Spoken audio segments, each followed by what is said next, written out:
To a special edition of the Birds Insider Report. Andrew DeCecco here, host of the Birds Insider Report weeknights, right here on 97.5 The Fanatic from 6 to 7. Yes, it is Dallas week, but the sense that I've got around the city, at least coming off the Jags game, is sort of lukewarm. And I understand why. It doesn't have the same pizzazz, if you will, as an ordinary Eagles-Cowboys game. Look, the Cowboys are 3-5.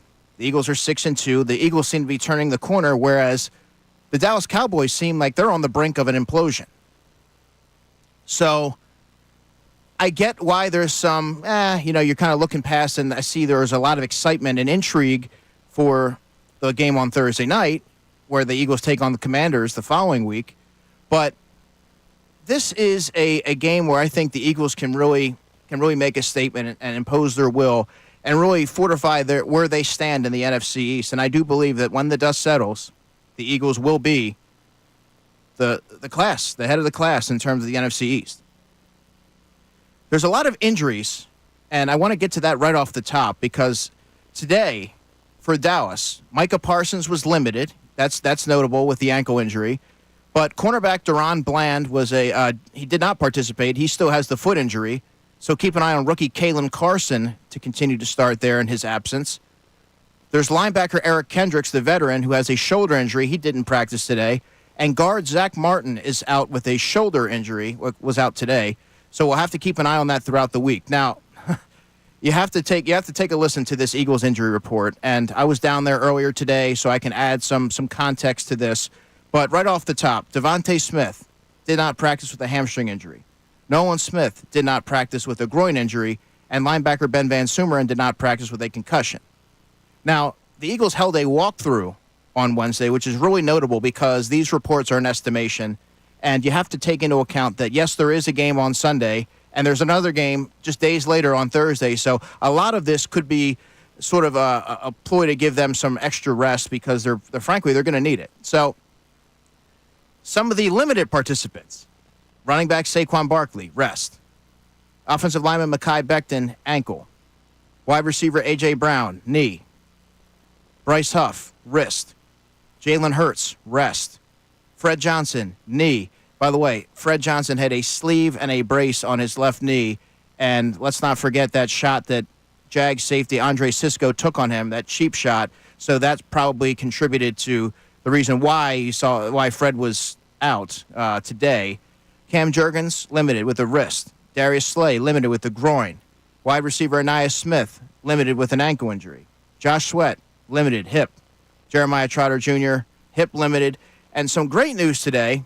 The Eagles saw the return of one tight end, Dallas Goedert, who's coming back from a 3-game absence, and he has the hamstring injury, of course. And Dallas looks pretty spry out there. I mean, we were out there for about 20 minutes. About 2:15 this afternoon, we were out there for about 20 minutes. We saw Dallas catch some passes from Kenny Pickett, obviously because Jalen Hurts was resting today. But that's going to be such a key addition. If you remember back to last season, Dallas returned against Dallas coming off the injury, so I thought that was pretty notable. So we have a really good show planned for you. We have my man Bill Colarulo joining at 7:30. Bill always has a lot to say, so I definitely want to hear his thoughts on this game. Obviously, you can hear Bill weekdays from 10 to 2, and I can't wait to talk to him because we don't get to chat that often. And then at 8 o'clock from ESPN.com, he covers the Dallas Cowboys. We're going to have Todd Archer, who's going to provide some unique insight and kind of a peek behind the curtain as the Dallas Cowboys sort of have a lot of questions surrounding the team and some pivotal players and some matchups to keep an eye on. So I'm looking forward to that. And this week, I couldn't help but look at this Eagles-Dallas week, and it sort of conjures a lot of memories and a lot of historic games between the two teams over the years. And, yeah, this is a call to action, and I want to hear from you. I would love to hear from you via text. You can text us at 610-632-0975. What is your favorite, for whatever reason, your favorite Eagles-Dallas moment over the years, and why? I would love to hear from you. That's something we'll be getting into shortly, but we have to dive into this matchup because it is a fascinating one. The Eagles could have A.J. Brown back for this matchup. They're likely going to have Dallas Goedert back. And this is a team in the Philadelphia Eagles that is really starting to hit their stride. They look to be rounding in the form. They're more comfortable on offense. The defense is flying all over the field. They're getting tremendous performances from all three levels of the defense. And I think what's really interesting about the Eagles' defense is that you can't pinpoint one star player. Usually, if you look at a team, whether it's the Ravens when they had Ray Lewis, like there's always like a preeminent player who stands apart from the rest. And I think right now you're seeing a collective effort from the Eagles' defense. I think Zach Bond is a player that you can sort of look to as one of the leaders. Certainly Jalen Carter, but just looking at that unit as a whole, they're getting contributions from everyone across the board. And they're going to take their momentum, their 4-game winning streak, to Dallas and take on the Cowboys, who they're not going to have quarterback Dak Prescott. So what does that mean? Dak Prescott is going to be on injured reserve for 4 games with a hamstring injury. So that means that Cooper Kupp, the backup quarterback, will make his 7th NFL start Sunday. He's thrown for 1,786 yards, 9 touchdowns, and 6 interceptions in his career. And a little backstory behind Cooper Rush. He wasn't drafted. He's 30 years old. He entered the league in 2017, and he had his best sample size, I would say, under Eagles offensive coordinator Kellen Moore, who did a really good job finding ways to maximize his ability and put him in position to be successful.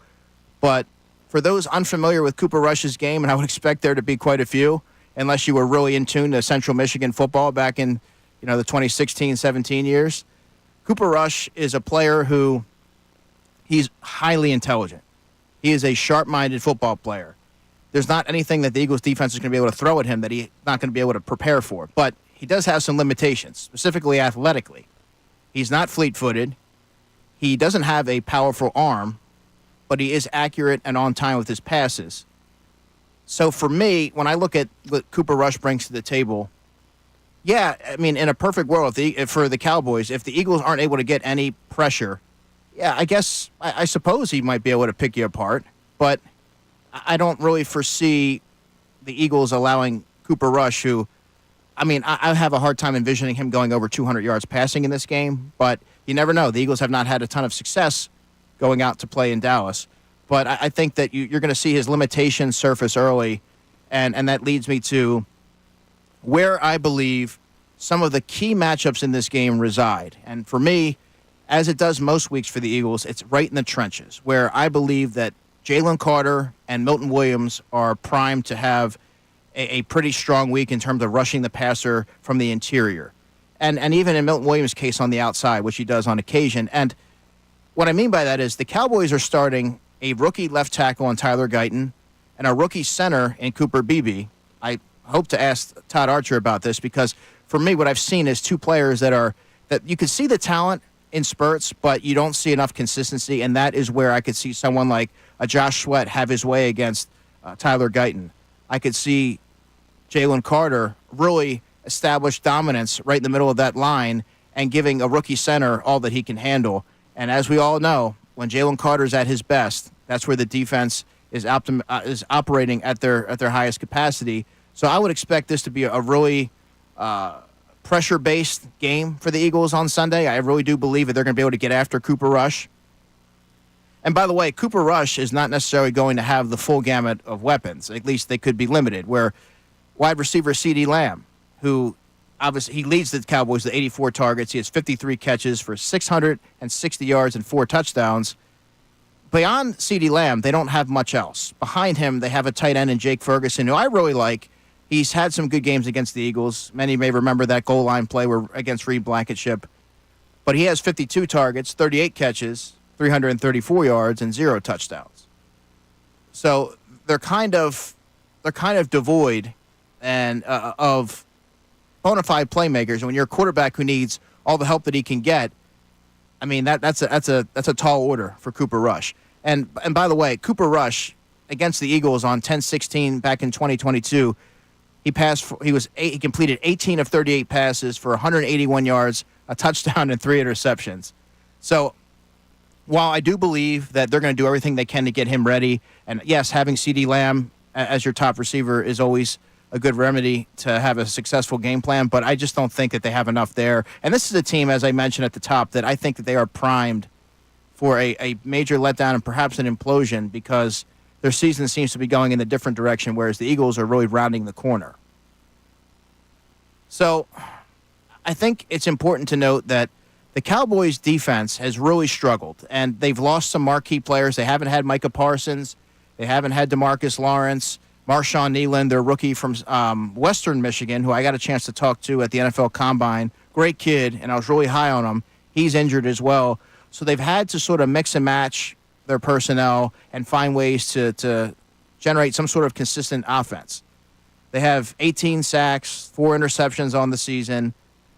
So, I mean, this isn't like a defense that I think is going to give Jalen Hurts fits, but there are certain players to be mindful of, and that starts with me, the two safeties, and Malik Hooker and Donovan Wilson. Those are sharp-minded football players who have a tendency to manipulate the eyes of the quarterback, and when Jalen has thrown an interception, I think it's usually over the middle where he doesn't see the safety. If you think back to Jesse Bates, Xavier McKinney, those are a couple players right off the top of my head that I can think of, but we'll get into Jalen Hurts in a second. But those are two players that I think are important to highlight for their defense. And DeMarvion Overshawn, and he's their linebacker who plays next to Eric Kendricks. And for me, when I've watched a lot of the Dallas Cowboys tape this year, he continues to flash. He missed his rookie season last year with a torn ACL. He was their third-round pick from Texas. And to jump right in this season on a defense that doesn't have a whole lot of talent, or they're not seeing a lot of inspired play from some key players, for DeMarvion Overshawn to have the season that he's having, he has 2 sacks, 5 tackles for loss, a few quarterback hits, and he's all over the field. He's a player that week in and week out, I never question his effort. I never question his ability to come up with a big play, or at least attempt to, at least pursue the football. You see relentless effort when I watch him play. So keep an eye on him. Circle that name, DeMarvion Overshawn, and the 2 safeties I would keep an eye on as well. And we'll have to see about Micah Parsons. Micah Parsons was limited today with the ankle injury, but he's a player that the Eagles have had a lot of success with over the years. Whether it's, finding ways to put him in a bind and put him in conflict with the RPO and things of that nature. And Lane Johnson does a great job at erasing most pass rushers, but he's done a good job at neutralizing Micah Parsons. But the left tackle spot becomes really interesting this week for the Eagles, because we'll have to see what becomes of Fred Johnson. Now, today in the locker room, he did say, "I'm good," but he got cheap shotted in the Jaguars game and had the brace and the sleeve over his left leg. And Jordan Mailata's still on the mend, so that's something to keep an eye on. But I think the Eagles are well equipped to take it to the Dallas Cowboys. They're not able to really establish much in terms of offense. They're only averaging 3.8 yards per carry and 31st in the league in rushing yards per game at 82. And if you're a quarterback in Cooper Rush and you can't lean on the running game, you can't lean on Rico Dowdle, because Ezekiel Elliott, I think he's primed to be on the way out based on the way that it seems he's not being utilized very much, and they're not getting anything on the ground. And if you have a limited passing attack with CeeDee Lamb and your Cooper Rush and you don't necessarily have a security blanket to lean on, this could be a long game. This could be a long game, and one in which Josh Sweat continues to become a factor in affecting the quarterback. He had 2 sacks last week, and Jalen Carter could end up being the player of the game very easily in overmatching center Cooper Beebe. They also have a really, really dynamic return man in Kevontae Turpin, a player who I spoke to Will Shipley about today, and that's the first name that he mentioned in terms of who he needs to be mindful of this week. Will Shipley's quickly become one of the Eagles' more marquee special teams players, and I think that when you look at Turpin, he already has a punt return for a touchdown. He's averaging 6.2 yards per return and 34.2 on kickoff returns. He's hurt the Eagles in the past with some electric returns.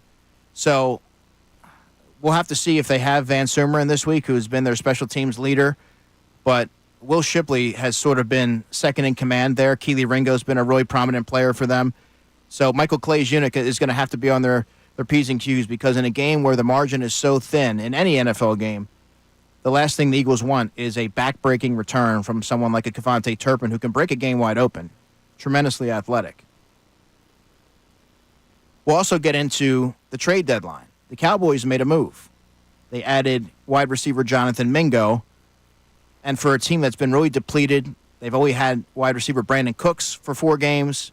Jalen Tolbert's a player who I really like. I liked him coming out of South Alabama a few years ago. But now he's being asked to take on a larger role, which I'm not sure that he's equipped to do. And CeeDee Lamb's one of the best in the NFL. But if he's not playing at max capacity, all of a sudden your receiving core is really depleted. So we'll have to see what that means for Jonathan Mingo. But going back to the question that I posed at the top of the show, and please feel free to text us at 610-632-0975 with your answer.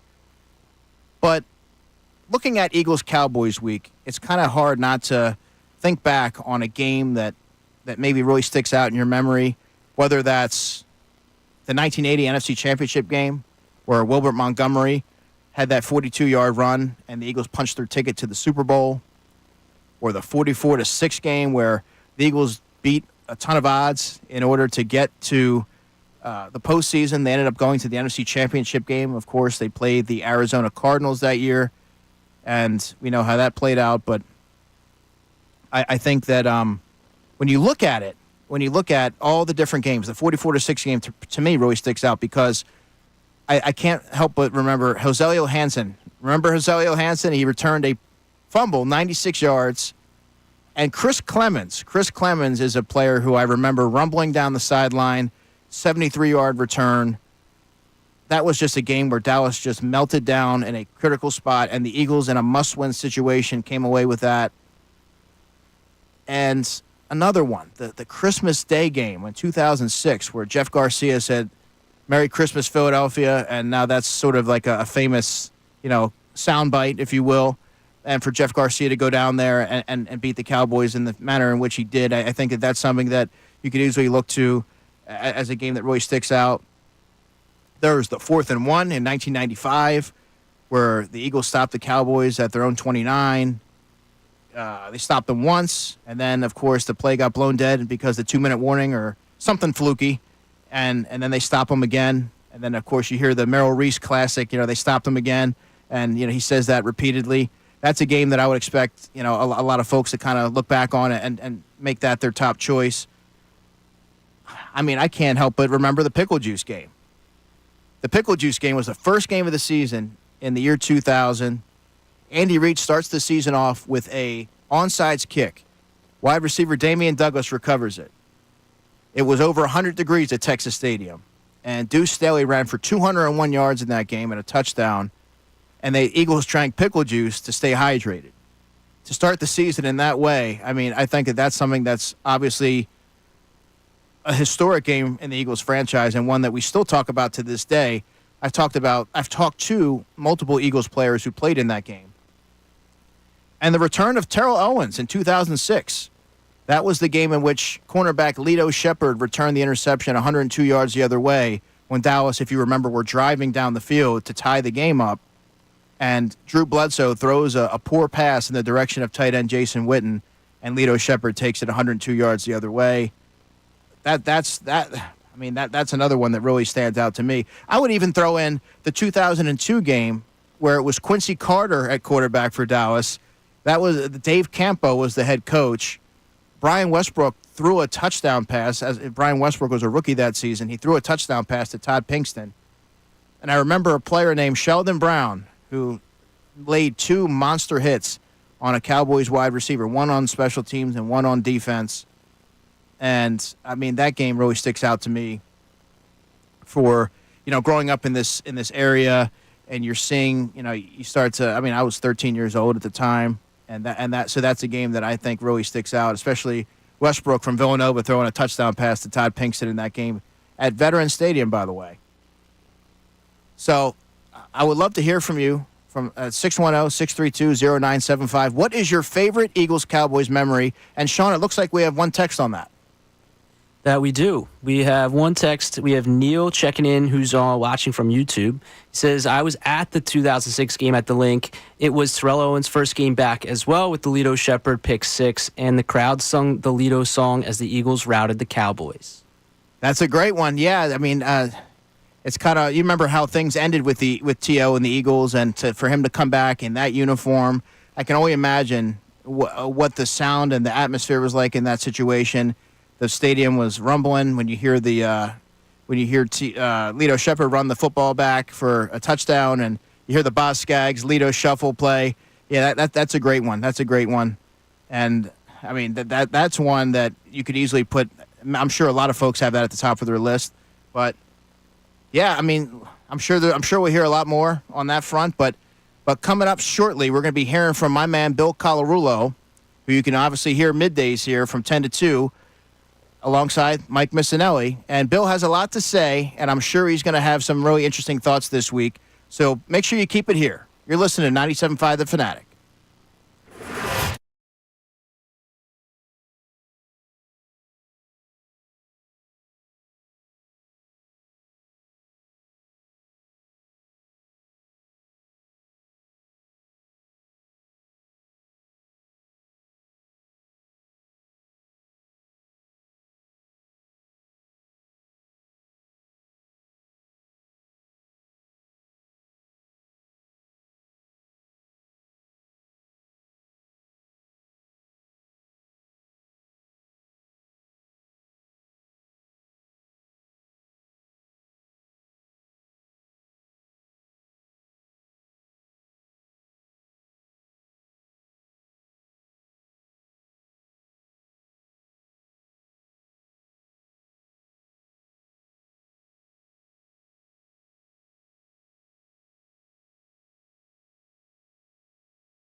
Birds Insider Report.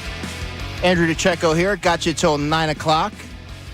We spent the first part of the show really diving into the Eagles-Cowboys matchup and what it could mean for Sunday. The Eagles possibly getting, Dallas Goedert will be back, but Dallas a little bit banged up. So we were kind of working through that a little bit. And I want to hear from you. What is your favorite Eagles-Dallas memory? You can shoot us a text at 610-632-0975. Well, right now, let's go to the Comcast Business Hotline and bring on my man. You can hear him right here at middays alongside Mike Missanelli, Mr. Bill Colarulo. Bill, what's going on?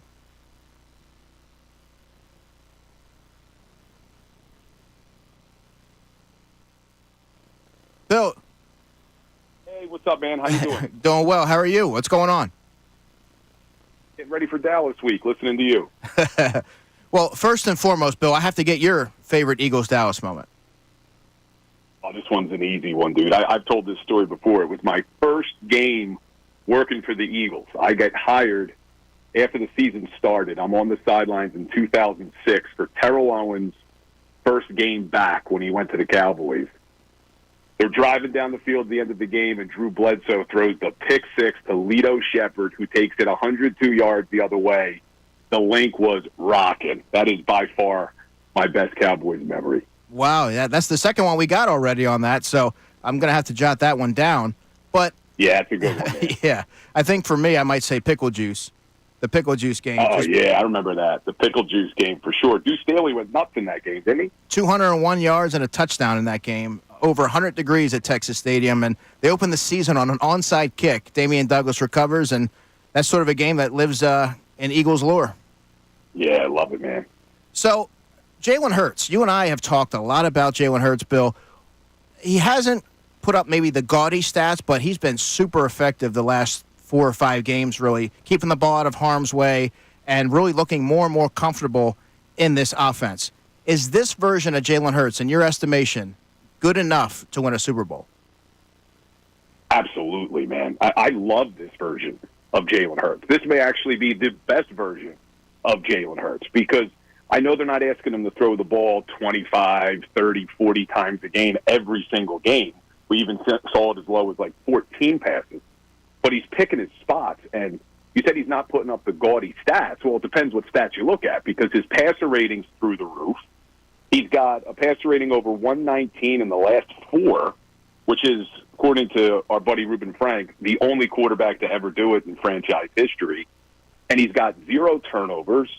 I think he's had how many touchdowns in the last couple of weeks with on the ground and throwing through the air, and they've won all 4. So I love this version of Jalen Hurts. And it's not that much different than the Jalen Hurts in 2022, in my opinion. They're just asking him maybe to do a little bit less because you have a superstar like Saquon Barkley next to him.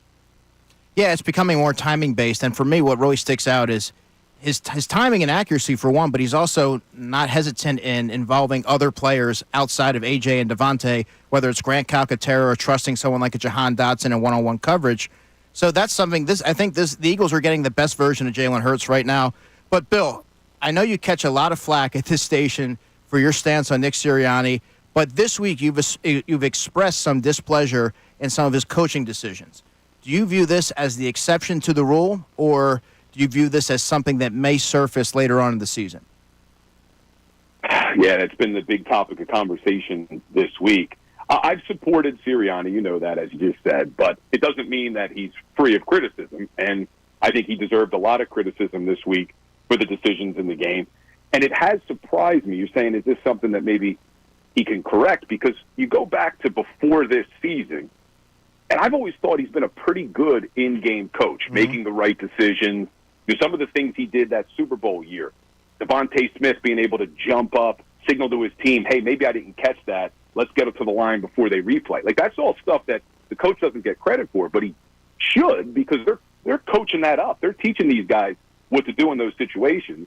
And I felt like he's always made the right decisions. But this year, it almost seems like he's pressing to prove he's worthy of the job in some sort. The Saints game, they end up winning, but some really questionable decisions in that game. Sunday, decisions that I can't even find reasoning for on a couple of them. I know there were about 6 decisions that you can question, but there were a couple where it's, they didn't make any logical sense if you took the game situation into account. So I don't know. I just need him to get back to the guy he was before this season, because I always thought he was a good in-game coach. I just think he may be pressing a little bit to start the year. We're talking to Bill Colarulo. You can hear him middays from 10 to 2 on these very airwaves alongside Mike Missanelli. Bill, 8 games into the season, how do the Eagles, in your view, measure up against some of the NFC heavyweights? The NFC doesn't seem to be the powerhouse that it's been in previous seasons. Everybody looks to the Detroit Lions, and as dominant as they've looked, I don't think they're unbeatable. They're certainly, right now, you would put them above the Eagles in the power rankings, and I know everywhere has them above. But I don't think they're unbeatable, especially as this Eagles team to ascend. It seems like the more time this season goes on, the Eagles will continue to get better, which is the opposite of what you saw last year with the collapse that everybody still remembers. So, I mean, outside of the Lions, I put the Eagles right up there. The Commanders are good, but they have a rookie quarterback. I know he hasn't looked like a rookie, but that sometimes, the longer the season goes, maybe he starts to falter a little bit. You have the Green Bay Packers. Well, the Eagles showed they could already beat them. I'm not buying the Falcons. The 49ers, rough start. They'll probably be in the mix, but it just doesn't seem like there's that team that you would be so afraid of. But it'd be nice if the Eagles could win this division, get a home game in the playoffs. I know I'm getting a little ahead of myself, but the next 2 weeks will be a big deciding factor in the division. You win against the Cowboys, even though they're out of it, it's a division win, and then a huge matchup next Thursday night against the Commanders. I've expressed to you, Bill, that I do believe that this Eagles defense is for real. I think it just took some time and reps and chemistry working with each other to really start to gel and hit the ground running. But do you believe that this version of the Eagles defense is sustainable? I don't know if it could be this good, Andrew. Like, I was looking at the numbers today, and I'm blown away by some of the numbers that the Eagles have put up on defense. Like, top 3 in yards against, top 5 in rushing yards against, top 7 in passing yards against, top 9 in points against, number 6 in red zone defense. I mean, up and down, you're looking at them in the top 5, top 10 of every category. And it was only a few weeks ago where, me included, were questioning what this defense was going to be. Like, it didn't look like the young guys were stepping up. It didn't look like Nakobe Dean was going to take a leap. Nolan Smith didn't look like he could play. And now you look across the board, much young talent, and Zach Bond, what a find this guy was. Yeah. I never could have imagined he would be this good. So you put all this together, and again, I talked about this team ascending. I just see the defense getting better. Now, I don't know if they'll put up those type of stats where they'll finish the season in the top 3 of yards again, but I think they're good enough where they're not a major liability like you had last season where you severely lacked personnel. I think the defense is good enough with this offense. There's no reason they shouldn't be considered real contenders. Now, what's one thing that you're pleasantly surprised by as we're at the midway mark of the season, and then maybe something that you were expecting to see but maybe hasn't come to fruition just yet? The thing I'm surprised by, and I just mentioned it, it's Zach Bond. You and I did a lot of shows this summer on the Birds Insider, and we weren't the only ones, which was, hey, what are they doing at linebacker? And a lot of us thought Zach Bond was going to be that Andrew Van Ginkel type of role where he'd be more of an edge rusher, because that's what he did in New Orleans. And he's unbelievable. I mean, I want them to re-sign him immediately. He's going to be a Pro Bowl linebacker if he keeps this up. Yeah. So that's got to be the thing I'm most surprised about. If I was disappointed in something, I think this is something you're going to agree with. When we did our shows over the summer, you thought Chauncey Gardner-Johnson was going to have the biggest impact on this defense. And I wasn't far from you on it because of his nose for the football, the swagger he brings. And maybe the swagger has been broad, but his play has not been what we thought we were getting with Chauncey Gardner-Johnson. And I'm hoping that he can find his stride because that would be a huge boost to this defense. Yeah, I can remember back to one of our shows, one of the sound bites that were playing across these airwaves was that I believe that he was going to be the most impactful offseason addition. And just, I mean, as of right now, that hasn't happened yet. But last one. Do you remember who I? You said Bryce Huff. Even worse. I said Bryce Huff. So, maybe that's another one that's been a huge surprise in a negative way. Is I really thought Bryce Huff. We were questioning whether or not he'd be able to be an every down edge rusher. but you just assumed he at least could be a pass rush specialist. You're not even getting that out of him. Right, a So functional that's been a long pass rusher. Yeah. Last one from me, Bill. As we are at the midway mark of the season, who are your offensive, defensive, and special teams MVP for the Eagles? Oh, that's a good question. So, offensive MVP, this one even a debate? Saquon Barkley, man. Yep. We knew Barkley was good, but I did not realize how good he was. I mean, he's doing things that even these other athletes have never seen before. And the numbers he's putting up, he's on pace to shatter LaShawn McCoy's single-season rushing record. Let's just hope he stays healthy and continues it. So that'd be my offensive MVP. Defensive MVP, Zach Bond. I know I keep talking about him on this call, but I think Zach Bond really has been phenomenal in all aspects of the game. And then special teams. I'm going to go with, he hasn't played enough. I was going to say Sidney Brown because of that big forced fumble the other night. How's your boy Ben Van Sumeren been doing? Do you think he's been the special teams MVP? Will Shipley's played really well. Keely Ringo may not have the stats, but he's done a really nice job as a gunner. Cooper DeJean as a punt returner. So they have some options. You know who I'm going to give it to? You know who I'm going to give it to? My man Rick Lovato, because I was a long snapper in college. The long snapper never gets credit for doing his job, but if he misses the bad snap, end of the world. So I'm going to give it to Rick Lovato. Well, everyone should be listening to Bill and Mike. Weekdays here from 10 to 2 on 97.5 The Fanatic. Bill, thanks so much for carving out a few minutes. Always good talking to you, man. I appreciate it, man. Keep doing your thing. There he goes, Bill Colarulo. My man. Some good stuff from Bill. Where do the Eagles stand after 8 games, now that we've essentially reached the midway point of the season? Are they a team on the ascent? And how do they measure up against a team like the Detroit Lions? We'll discuss it. And if you have a favorite Eagles-Cowboys memory, feel free to text us at 610-632-0975. You're listening to a special edition of the Birds Insider Report right here on 97.5 The Fanatic.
Special edition of the Birds Insider Report.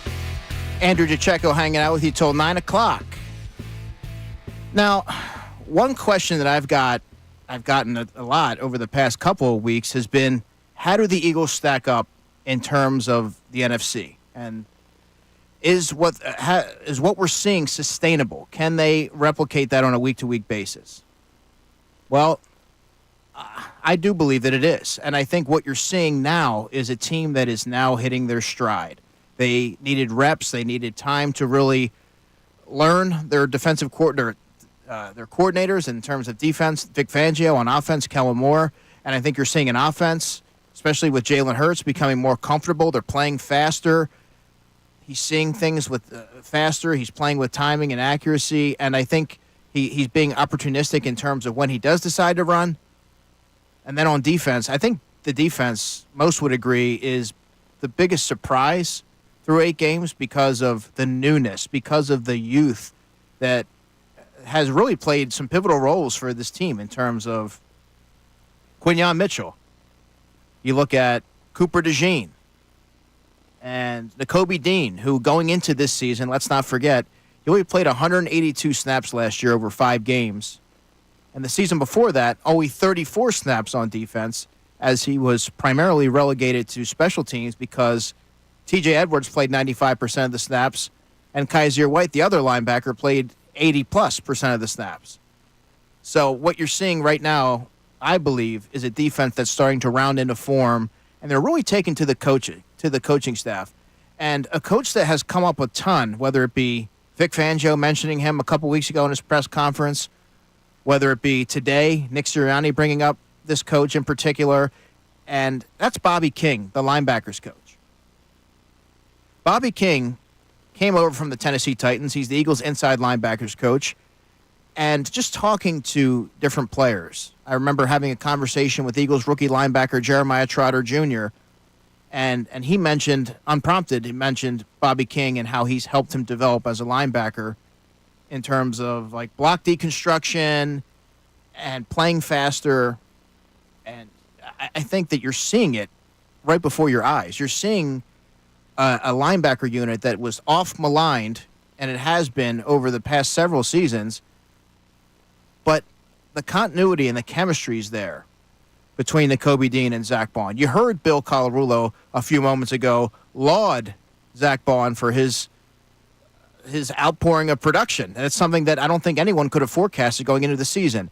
So I say all this to say that I do believe that this Eagles team is equipped to stand toe-to-toe with any team in the NFC. Look, I don't view any team in the NFC really as the headliners of years past. I think a game in Detroit would be really tough for the Eagles. But right now, the way that Jalen Hurts is playing, A.J. Brown, yeah, you have A.J. Brown. That adds a different dimension to any offense. The Eagles play differently when A.J. Brown's in the lineup. Devontae Smith would be a number 1 receiver on over half the teams in the NFL. You saw his miraculous reception last week against the Jags. I still don't know how he got both feet in. Dallas Goedert's returning from injury. This offense, we haven't even gotten into Saquon Barkley, but I don't know how a team can look to defend or take certain players away. If you look to take Saquon Barkley away, they can beat you with Dallas Goedert. They can beat you with A.J. Brown, Devontae Smith. And Jalen Hurts is playing with so much confidence and poise right now that they're going to be a force to be reckoned with. And a lot of times what you see, maybe it could be the case with the Detroit Lions, teams will start out really fast, and they're not able to sustain that. They sort of flame out.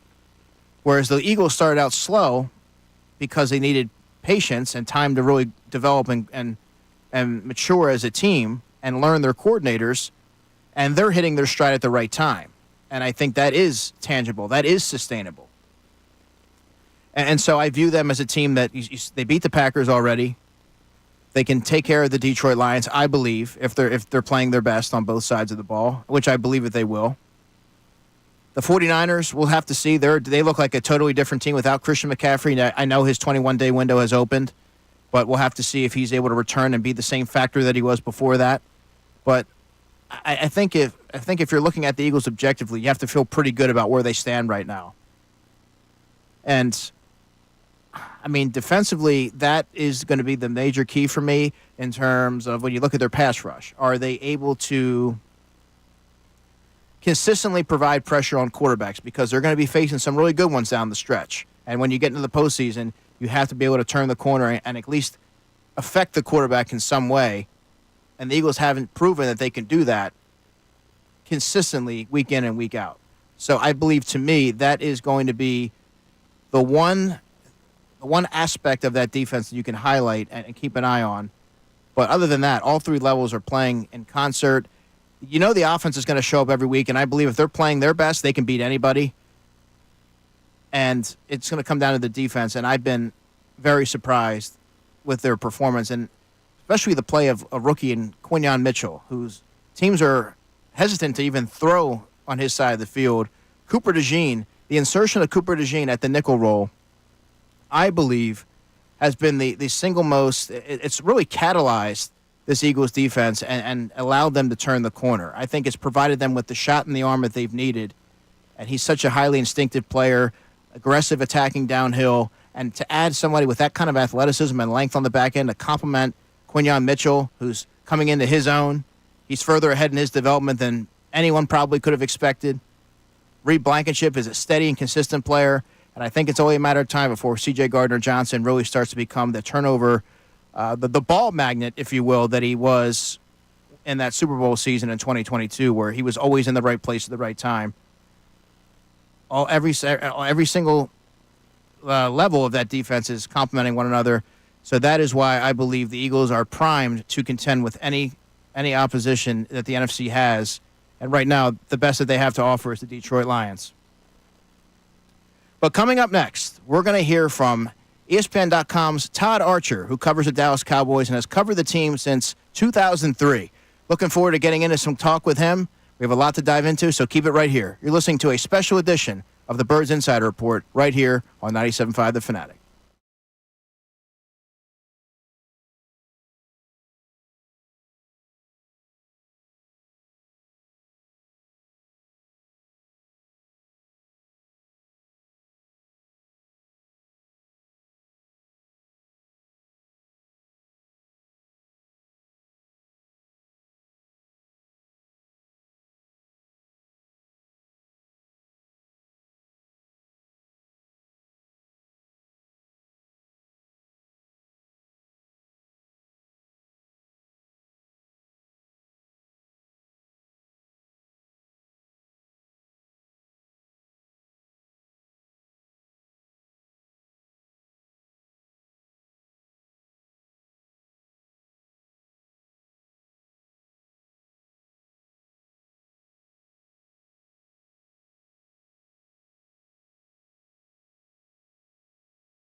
Andrew DiCecco, I have you here till 9 o'clock tonight.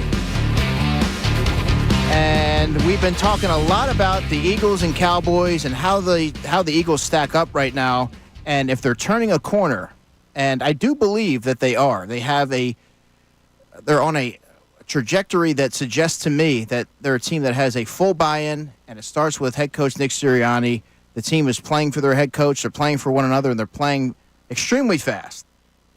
But let's bring in our guest, Todd Archer, longtime Cowboys beat reporter for ESPN.com, does a tremendous job.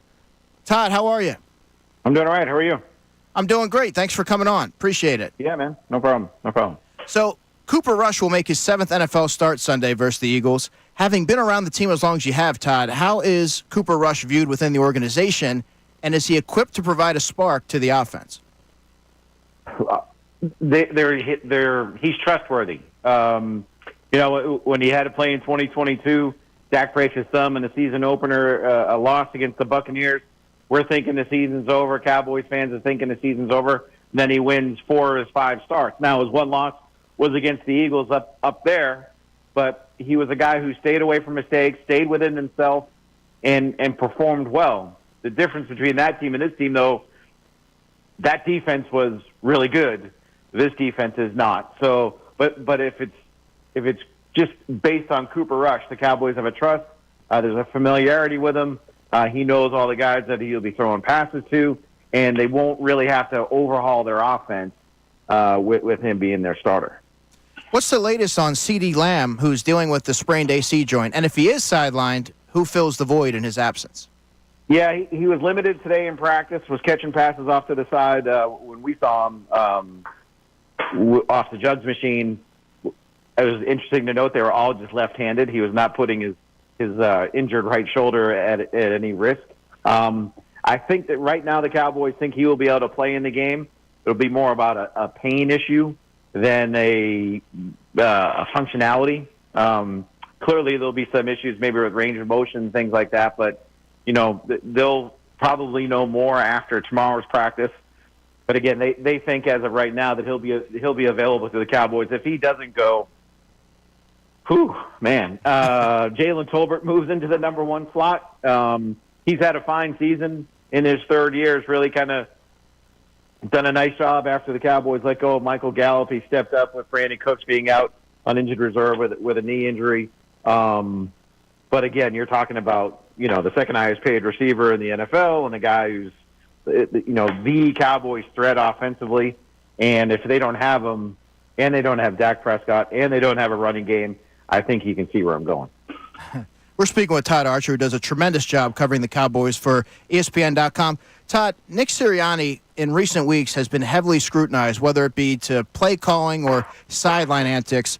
And I look at it as the Cowboys, and is there a collective buy-in when you look at Mike McCarthy? What have you been able to glean in terms of whether his voice still resonates within that locker room? Yeah, I think he does. I don't think he's lost the team or the players or the locker room. I think they're still responding to him. It might not show it on the field as much, but you're not seeing I've seen teams quit. I've seen players quit. We're not seeing that. We're just seeing players not perform up to the levels either that they had in the past or the levels that the team expected them to do this year and executing what's called. He needs to be better as a play caller. There's no question about that. There have been times where he has said that he got a little angst or had a little angst with how he was calling some games and wish he could do some things over. But I don't see a team that has quit on him or anything like that. They're just not playing well for a whole host of reasons, injuries. Again, guys not playing up to their potential or guys not living up to their past what we've seen in the past from them. I'm not sure how much practice you guys get to see. I know we get to see about 20 minutes, but Micah Parsons, he was a limited participant today. How did he look? Yeah, we see him stretch and kind of go through some individual drills, right? And, I guess he looked good. You didn't notice him limping or anything like that. So, positive sign. He said afterwards that he felt like his chances of playing in this game are high, but he wants to go through the full week. Tomorrow will be a padded practice, the first one that he's gone through since suffering the injury week 4 against the Giants. He just wants to make sure he's full he can be himself. He can be a full go. And I asked him, though, is there something you need to see tomorrow? How are you going to feel? He really wasn't worried about that. And then I asked him, can you come in and play as many snaps as you played before when you've missed a month? He's like, if I'm playing, I'm playing. I'm going to, I'm a competitor, adrenaline, all that kind of thing. So I'm sure the Cowboys will try and ease his workload and ease his snaps after missing so much time if he does play, but I'm sure he'll try and fight that a little bit. We're speaking with Todd Archer, who does a tremendous job covering the Cowboys for ESPN.com. Deron Bland he did not participate today with a foot injury. The Eagles have a corner in Quinyon Mitchell who has provided immediate returns, but Dallas has a corner in Kalen Carson, who I really like talking to at the NFL Combine, does not lack for confidence. What have you seen from Kalen Carson, and how do you believe that he matches up against this Eagles offense? I have a feeling that they'll be going at him early and often because, look, Trayvon Diggs is on the other side. Who would you go after? A guy who's a Pro Bowler, even if, this isn't in his best season and he's dealing with a calf strain, or a rookie fourth-round pick. You'd probably go after that guy, and that's what the Falcons did, especially early on in the game. Has been dealing with a little bit of a shoulder injury for more than a month. But you mentioned the confidence. It's been there really from the beginning. Now he just needs to display the confidence when he's playing. But he is a guy that can be aggressive at the line of scrimmage, has to be a better tackler, has to be more willing. And some of that might have been, a little worry about the shoulder and things like that. But Deron Bland, you mentioned him in the beginning. It doesn't look like we'll see if he practices tomorrow. That might be an indication. But they've certainly missed him all year. He had foot surgery at the end of August. Thought it would be a 6 to 8 week thing. I think we're closing in on 10 weeks now. So they've really missed him. And then you factor in they've not taken the ball away the way they've done in the past. Bland had 5 interception returns or touchdowns last year, 9 picks total. Certainly a guy the Cowboys defense misses a lot. There's also some youth on the offensive line and tackle Tyler Guyton and center Cooper Beebe. What have you seen from that duo through 8 games? And are you expecting any drastic measures in terms of protection, knowing that they're going against Jalen Carter and Josh Sweat? Yeah, it's been up and down, right, for rookies. I think probably more so with Guyton than with Beebe, and it's easier to be protected probably as a center when you're playing next to guards like Zach Martin and Tyler Smith than it is being a left tackle. Guyton injured his neck a little bit in the Atlanta game. I hate to say a little bit with a neck, but was able to return limited today in practice. They think he'll be able to go. He was better as that game went on. But you're right. The Eagles' pass rush is a little bit different than the Atlanta pass rush. Although Atlanta came into that game with 6 sacks, they sacked for the season. They sacked Dak Prescott 3 times in that game. Pass protection has been an issue for the Cat. Run blocking has been an issue too. So now you're in a situation where this is, and you're playing your backup quarterback. This is going to be a game where I think the Cowboys will really want to get the ball out of his hands quickly. You may have heard some of the recent murmurs circulating as it pertains to Dak Prescott and the hamstring injury, and the suggestion is that maybe perhaps he isn't fully committed. Is there any credence to that, Todd? No, that's ridiculous. Here's a guy who came back from a horrific leg injury, a guy who came back probably a little earlier than expected from the thumb injury a couple of years ago, a guy who's done everything for this team, for his teammates. It's just ludicrous to think that he was quitting. And we just had a story that's about to post. He's partially torn his hamstring from the bone. So this isn't like some guy who was just begging off because of a minor tweak. This is a partial avulsion fracture of his hamstring. Now, you don't have surgery for that. They're likely going to place him on injured reserve. They've not done that yet. But when they do, this is going to be more than a 4-week stint that he misses. And, depending on how the Cowboys season goes, and where they are when he's able to come back, we'll see. It's a little reminiscent of Tony Romo in 2015 when he had a chance to come back from a collarbone injury and the Cowboys were out of it and decided, no, we're just going to put him on injured reserve for the season. Right. Last one from me, Todd. How do you foresee this game playing out? Well, let's see. The Cowboys have been outscored by 66 points in 3 home games this year. I know the Eagles haven't won here in a few, right? Is it 4 straight times they've lost here or something? But, look, the Cowboys are banged up. They're beaten up physically and emotionally probably with the way this thing has gone. It's probably a closer game than we all expect. When you look, it'll be a closer game than we expect, but I still think the Eagles will win. And you know what? Saquon will get his first win against the Cowboys. He's 0-10 against Dallas in his career. Well, Todd, we really appreciate you carving out some time as well as providing some excellent insight. And I encourage everyone to check out Todd's work at ESPN.com. Thanks again, and I hope to talk to you later this season. Sounds good. Appreciate it. Thanks. There he is, Todd Archer. Great insight. And it kind of paints the picture of what you can expect to see from a Cooper Rush, who, we talked about at the top of the program, that, this is a quarterback who he does have his limitations, but he has been in the system for a while, and I would expect somebody who's going to be playing with poise and deliver the football with timing and accuracy, but he is not fleet-footed, which is where I believe it sets up for the Eagles' pass rush to sort of pin their ears back and get after him. But, he mentioned the defense and how they have been susceptible to surrendering a lot of points. They're meeting their match in the Eagles' offense, which is really starting to turn that corner. And if they're getting A.J. Brown and Dallas Goedert back, we'll have to see how the rest of the week shakes out. But it looks like Dallas Goedert is going to be good at least. This could be a game where the Eagles sort of iron everything out and really turn things loose offensively, both against the ground and through the air. Because the way I see it right now, their identity, whether or not anyone wants to admit it, and I think that they are a run-first team. They've proven as much over the past few weeks. And Saquon Barkley is a player that I feel every team, but in this case the Eagles, should be looking to get involved early.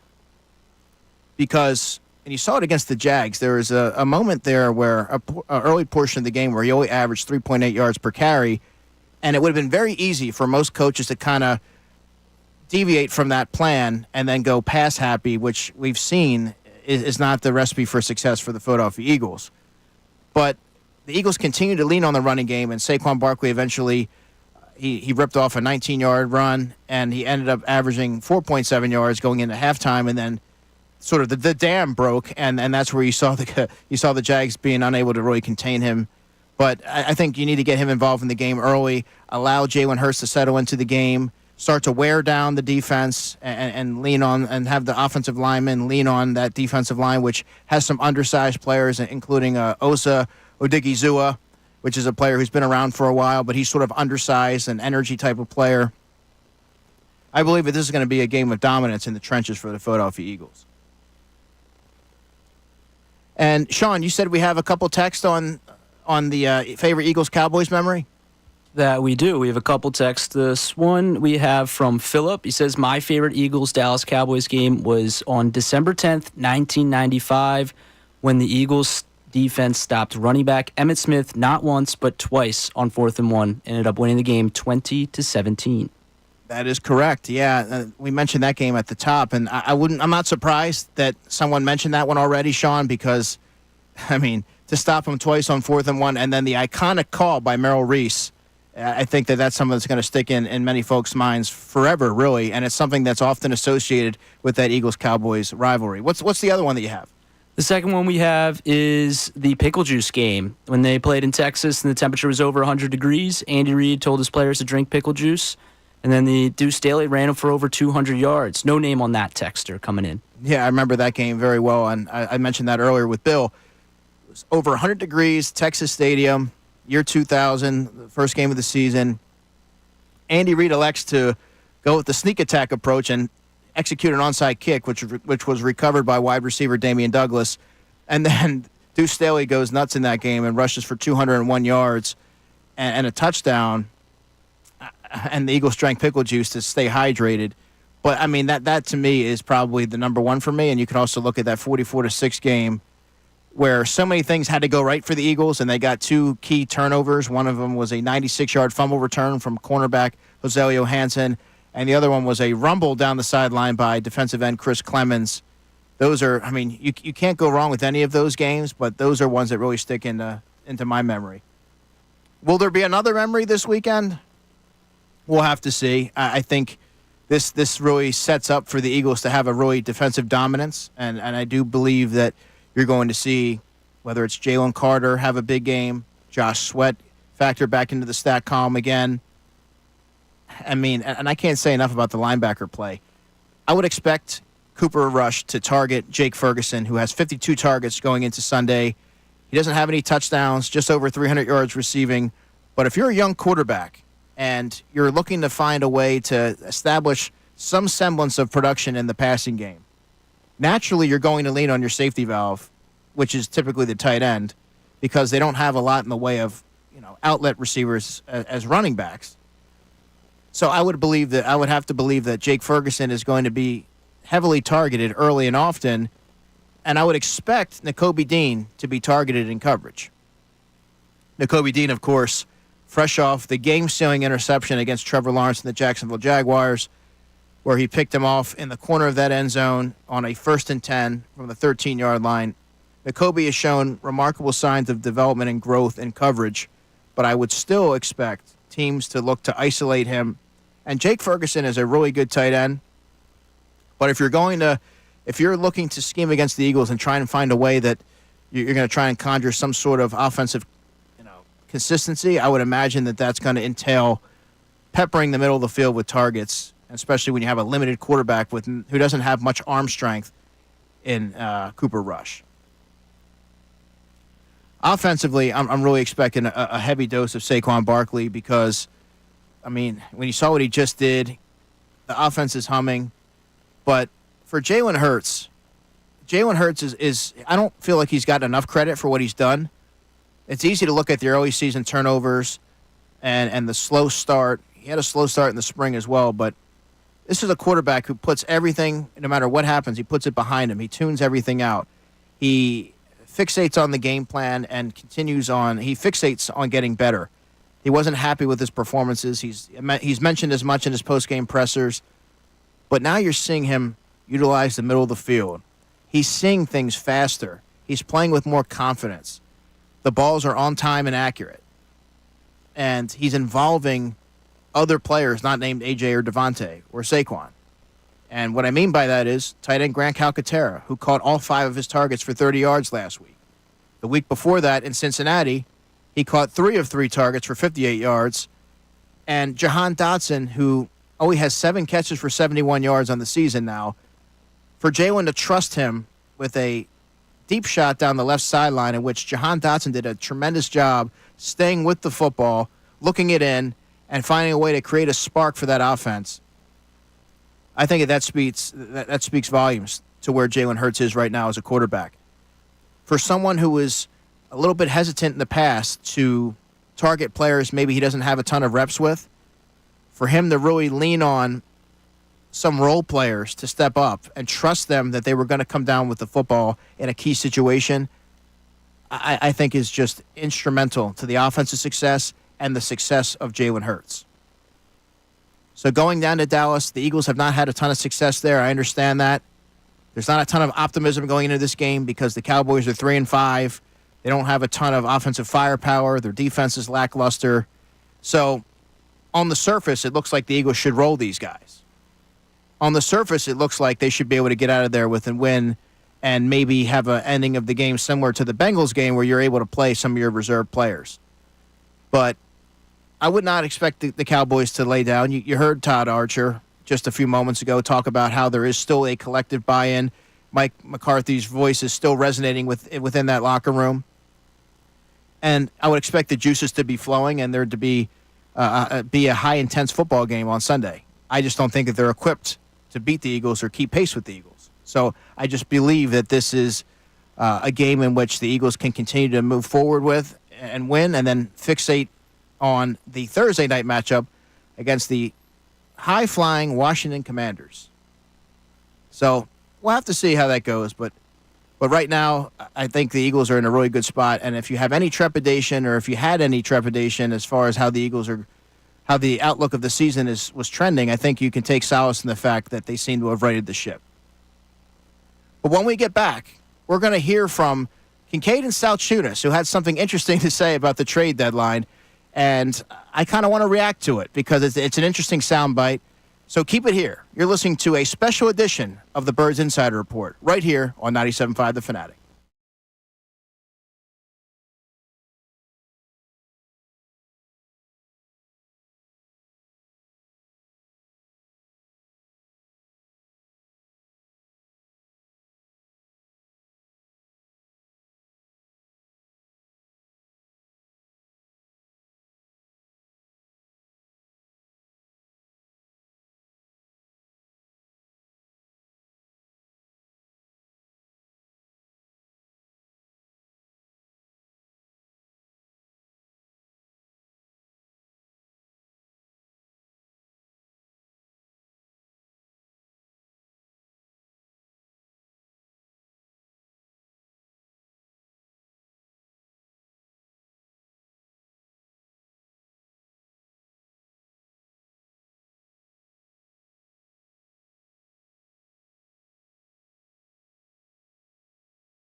Birds Insider Report.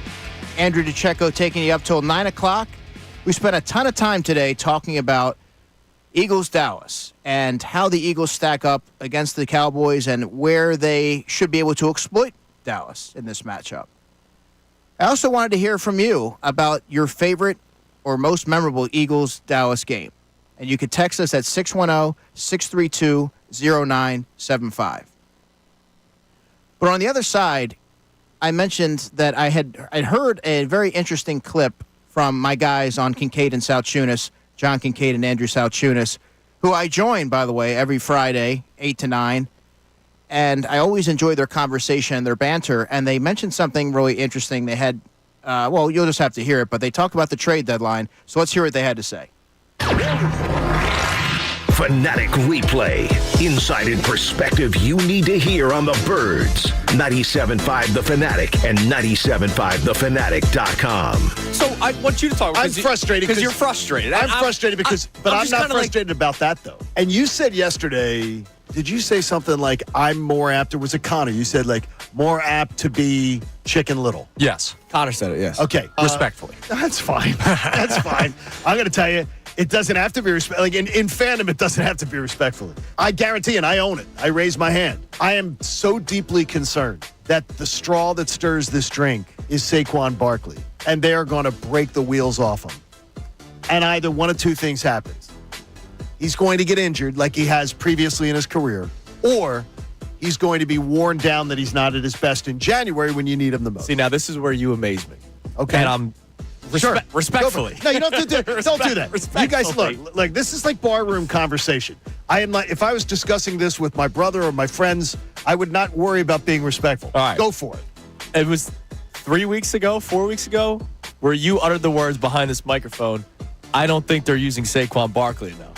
I did. Now you're worried that they're using him too much. Well, because he's on track for his largest production of his career ever. I understand. He's 27. But you were against the idea earlier in the year about potentially in-game load managing to try to keep him healthy come playoff time. I'm all for in-game load managing. That's where I do disagree with you completely. Okay. I am just, there are positions in the points in the game where I want him in there, and there are other times where I think if you're doing it right, you can have him out.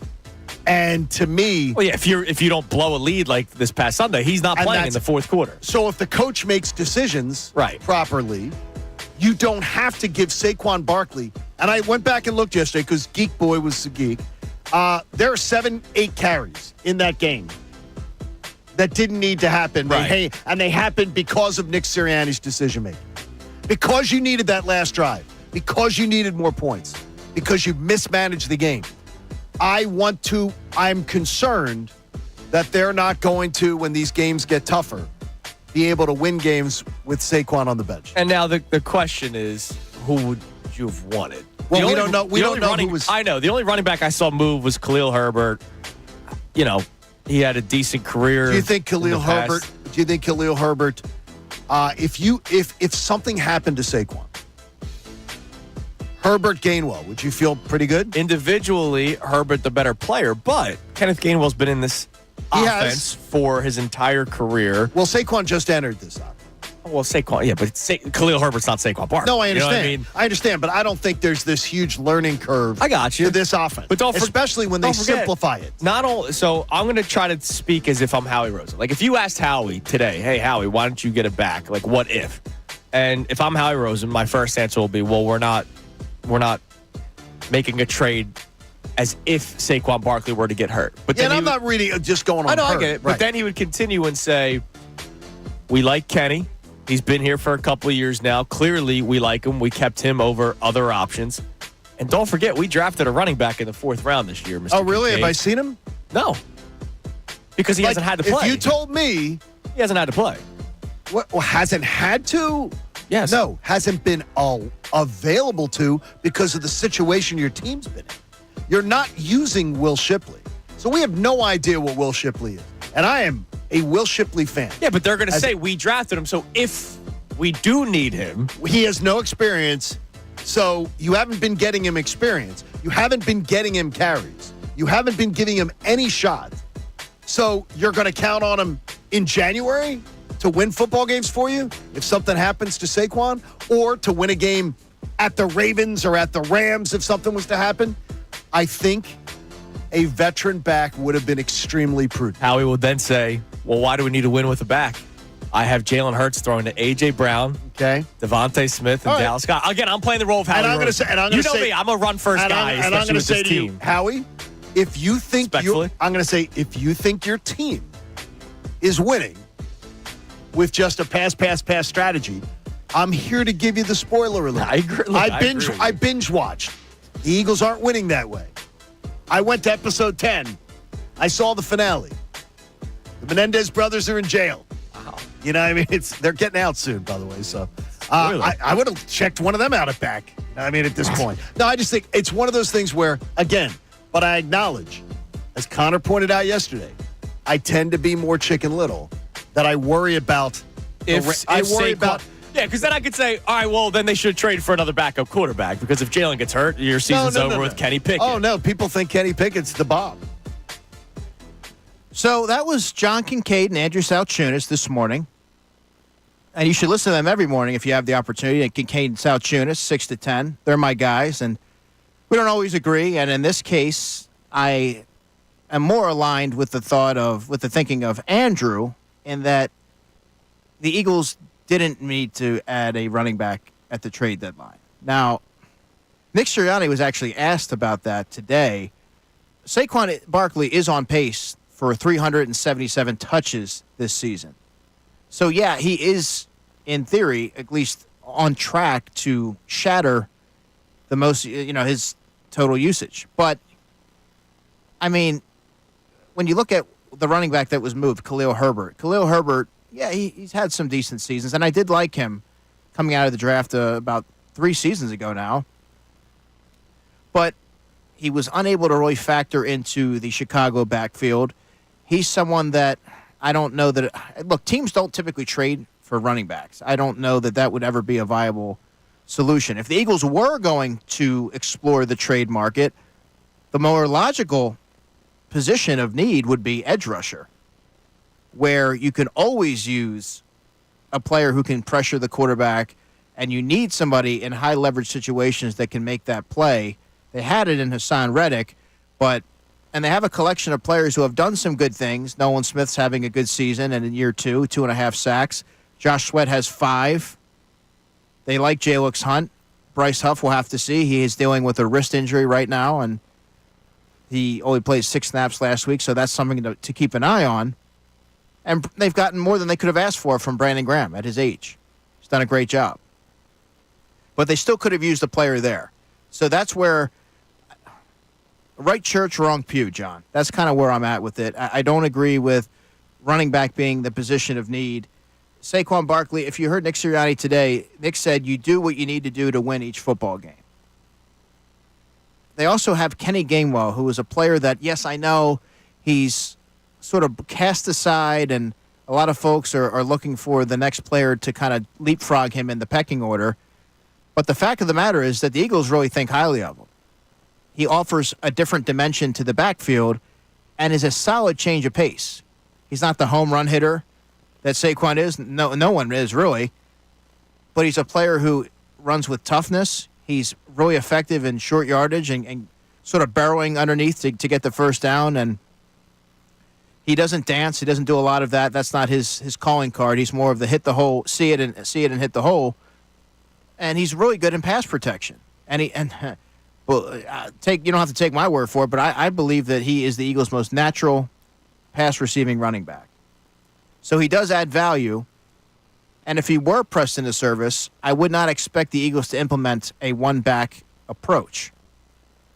I would expect them to work in Will Shipley, the rookie 4th-round pick from Clemson, who, for those of you who follow along with any of my work, I am doing a weekly rookie diary series with Will Shipley, and we talk about not just on the field and things that he's learning and growing as a rookie, as a player, but also off the field, whether it's food interest, whether it's lacrosse. Lacrosse was his first sport, and talking about if you ever viewed that as an option coming out of high school, pursued that as a professional sport. So we kind of get into both on and off the field, and it's been really fun getting to know Will and kind of delve into some of those topics. But he's a player that offers more explosiveness and juice than Kenny Gainwell, and he's a good pass catcher. So if you use those two players and sort of supplement in the case of Saquon needing a breather or should he have to miss any time, I think that's going to be okay. Because in order to get experience, like you can lean on the fact that Will Shipley hasn't gotten a ton of experience. He only has a handful of carries.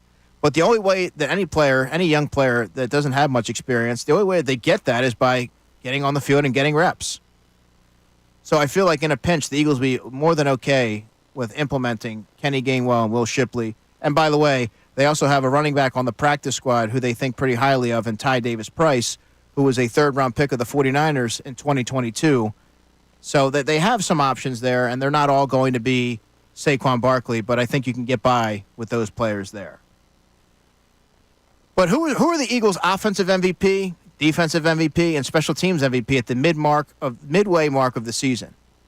All that and more coming up. You're listening to a special edition of the Birds Insider Report right here on 97.5 The Fanatic.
Edition of the Birds Insider Report. Andrew DeCecco hanging out with you. Coming down the home stretch here. I have you till 9 o'clock. One of the questions that I asked at the top of the show was I wanted to hear from you, the listener, about your favorite Eagles-Cowboys memory. And, Sean, I believe we have a text on that. That we do. We have another text on this one. This person, no name on this one, but Christmas Day. They said 2008 with a question mark, but I believe they're talking about the 2006 one. In Dallas, Jeff Garcia wins the game. In his post-game interview, he says, "Merry Christmas, Philadelphia," after the win. Yeah, that's another good one. I believe I mentioned that. Maybe not, but that's a game that really sticks out because for a player who was undersized and tough and gritty to go into that situation and be able to pull that off under those circumstances, and I believe that season he took the Eagles into the postseason, and I think they may have come up short against the Saints. It's all a blur. But growing up in this city, I mean, it's easy to sort of relate to someone like Jeff Garcia, who never really had anything handed to him. But looking at the Eagles and where they stand right now, they're offensive, defensive, and special teams MVP. And Sean, if anybody weighs in on the YouTube chat, feel free to let me know. But my offensive MVP, just like Bill Colarulo said earlier, is pretty obvious. It's going to be Saquon Barkley. When you look at what Saquon's been able to do, he's been the driving force of that offense. He's found ways to, whether it's chipping away at 3-4 yards at a time, and then he'll have the home run, the explosive play. And he's such a multifaceted player, a rare 3-down running back that gives defenses something to think about, and they're not really able to defend him. You saw the reverse hurdle. He's just a stud and a playmaker that this Eagles team has lacked at that position in that capacity in quite some time. So I think that's an obvious choice. On the defensive side, though, I'm going Zach Bond. Zach Bond has 79 tackles. He leads the Eagles. And that's not always the barometer it's not always a way to measure success, but I'll explain in a second. 79 tackles, 3 for loss, 2 sacks. He had a couple passes defended. He had an interception last week. He also had a forced fumble. Now, going back to the tackles that he has, and sometimes that's a byproduct of, them just being at the right place at the right time and running backs getting to that second level. Look at Alex Singleton. But for Zach Bond, sometimes the numbers don't tell the whole story. He's all over the field. He's tenacious. He flows sideline to sideline. Nothing impressed me more from Zach Bond all season than on that first play of the game against the Jags. Trevor Lawrence tries a pass down the right side of the field to tight end Evan Ingram, and Zach Bond is right there to affect the pass. I thought that was just a tremendous play from a player who is becoming more and more comfortable in coverage, which was really the big question. So I think that he is my defensive MVP through 8 games. Special teams for me would have to be, and I know Ben Van Sumeren would be the obvious choice because he really is the de facto leader of that unit, but he's actually second in tackles behind this player, running back Will Shipley. I mentioned him just a few moments ago, and that is a player that Will has never played special teams in his career. He said he hadn't had to tackle anybody really since 9th grade. And for him to lead the unit with 5 tackles, special teams coach Michael Clay singled him out unprompted the other day, saying he's done a quote-unquote outstanding job as a personal protector on punts, and then talked about his open field tackle against the Jags, which is so hard to do. And, Braden Mann, the Eagles are backed up. Braden Mann launches a 54-yard punt. Will Shipley tackles returner Austin Trammell. And he's all fired up after the play. I talked to Will about that today, and he lit up talking about it. So you see the passion there, and I think he's really slowly becoming a leader. And it looks like we have a special guest. That would be my man, Tom Alvord. Tom, how you doing? What's going on, buddy? How we doing? Doing great. Good. Show's been awesome. I've been listening. Appreciate that. Absolutely. So I want to do something a little different, Tom. I want to hear from you about your favorite moment as it pertains to Eagles-Cowboys. Yeah, I mean, there's so many to choose from because when you're talking about a rivalry like this, probably the best rivalry in the city of Philadelphia, one of the greatest rivalries in all of sports. 44-6 sticks out pretty quickly, and I think it does to a lot of Eagles fans. But I'll give you another one. It's one that I remember when I was a kid. Terrell Owens returned to Philadelphia, and you get that pick six by Lito Shepherd, that 102-yarder at the end of the game. I remember watching that on the couch with my parents, with my dad, my younger brother. That's one that'll always stick out to me. But like I said, there's been so many that you can choose from. Do you remember the pickle juice game? I remember the pickle juice game. Yes, absolutely. So we've gotten three choices for the 44-6 game. So that's a really popular one. Yeah. Or no, yeah. I'm sorry, the 2006 TO game that you were talking about. Okay, gotcha. And a couple 44-6 games. I think for me, it would probably be the 44-6 game because of how many things the Eagles needed to go right for that game. Yes. I think there was a safety. I want to say he played for the Raiders, Rashad Baker, that he got an interception in a game that allowed. I don't know who they Who were did they playing. play? I remember the Raiders won, and they were horrible that year, Yeah, right? Did they? I don't know if it was Tampa Bay. I don't remember who they beat. But then the Eagles needed to take care of business on their end. Yep. And to win in that kind of fashion, 44-6, Tom. Against your hated rival. Yeah, you talk about just utter dominance. Joselio Hansen, Chris Clemens, just some big time plays from players that aren't necessarily household names. And I think that actually really started. It really kickstarted their postseason run because that led them to Arizona, Yep. the NFC Championship game. Obviously, they weren't able to seal the deal. But Who knows? Maybe we get one Sunday as well, a new one. And yeah, New moment. You never know. well, if you heard Todd Archer, it sounds like Dallas is going to have their hands full as they don't have a ton going on either side of the ball, and we'll have to see what Cooper Rush is able to do. I think the Eagles' defense is going to continue their momentum. Yeah, I feel really good about this game. I do. You always worry because it's a rival, because it's Dallas. You're going there. This offense is clicking right now. This defense is playing really well, and the Cowboys stinking. Oh, by the way, they're banged up. I'm feeling a big Eagles win. Well, Tom, I appreciate the cameo. Yeah, thanks for having me, man. That's going to do it for this special edition of the Birds Insider Report. Thanks to those who tuned in and got involved, and special thanks to my producer, Sean Rodman, Bill Colarulo, and ESPN's Todd Archer for calling in, and all the great folks behind the scenes, including Rachel Pitts, Brandon Dutz, my guy Dylan McKinnon, and our fantastic program director, Scott Mestower. And be sure to keep it here for Sixers All Access with the great D. Lynam taking you up to tip-off between the Sixers and Clippers. Talk to everyone tomorrow.